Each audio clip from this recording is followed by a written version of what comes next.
Hi friends, ఈ వీడియోలో అయితే నేను హెల్దీ బ్రేక్ఫాస్ట్ ఇంకా ఒక మంచి హెల్దీ లంచ్ రెసిపీని అయితే చూపిస్తున్నాను. దోసతో రాయలసీమ స్టైల్ కారం చట్నీ అనమాట.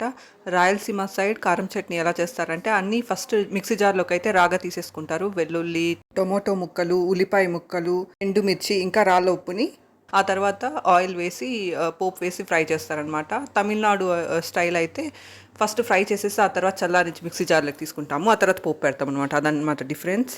ఇంకా ఆఫ్టర్నూన్ లంచ్లోకి అయితే బీరకాయ పచ్చిశనగపప్పుతో కర్రీ అయితే చేస్తున్నాము. దీనికైతే పచ్చిశనగపప్పుని ఒక 30 మినిట్స్ అయినా నానపెట్టుకోవాల్సి ఉంటుంది. మినిమం 30 మినిట్స్ టు 1 అవర్ నానపెట్టుకొని ఆ తర్వాత బీరకాయని ముక్కలుగా కట్ చేసుకొని ఆ తర్వాత కుక్కర్ తీసుకొని అందులో కొంచెం ఆయిల్ వేసి, ఆయిల్ వేడయ్యాక అందులో కొంచెం వడియం వేసుకొని, వడియం వేగాక అందులోకి ఉల్లిపాయ ముక్కలను వేసుకొని బాగా ఫ్రై చేసుకోవాలి. తర్వాత ఫ్రెష్ అల్లం వెల్లుల్లి పేస్ట్ ఒక టేబుల్ స్పూన్ వేసుకోవాలి, బాగా ఫ్రై చేసుకోవాలి.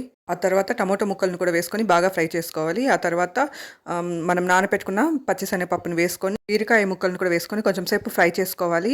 ఆ తర్వాత తగినంత ఉప్పు, పసుపు, కారం, ధనియాల పొడి అంతా వేసుకొని కొంచెం సేపు ఫ్రై చేశాక అందులోకి తగినంత నీళ్లు పోసి ఆ తర్వాత ఒక 3 నుంచి 4 విజిల్ ఉడికిస్తే హెల్దీ అండ్ టేస్టీ బీరకాయ కర్రీ రెడీ అయిపోతుంది అనమాట.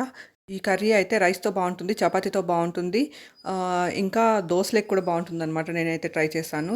ఈ కర్రీ వల్ల చాలా బెనిఫిట్స్ అయితే ఉన్నాయి. ఇందులో విటమిన్ సి ఉంటుంది, డి ఉంటుంది, ఈ కూడా ఉంటుంది, ఇంకా చాలా న్యూట్రియంట్స్ కూడా ఉంటాయి, ఫైబర్ ఉంటుంది, ప్రోటీన్ కూడా ఉంటుంది అనమాట. ఇమ్యూనిటీని పెంచుతుంది, గుండె ఆరోగ్యానికి కూడా మంచిది. ఇందులో చాలా న్యూట్రియంట్స్ కూడా ఉంటాయి. బ్లడ్ షుగర్ లెవెల్స్ని కూడా కంట్రోల్ చేస్తుంది, చాలా మినరల్స్ కూడా వస్తాయన్నమాట.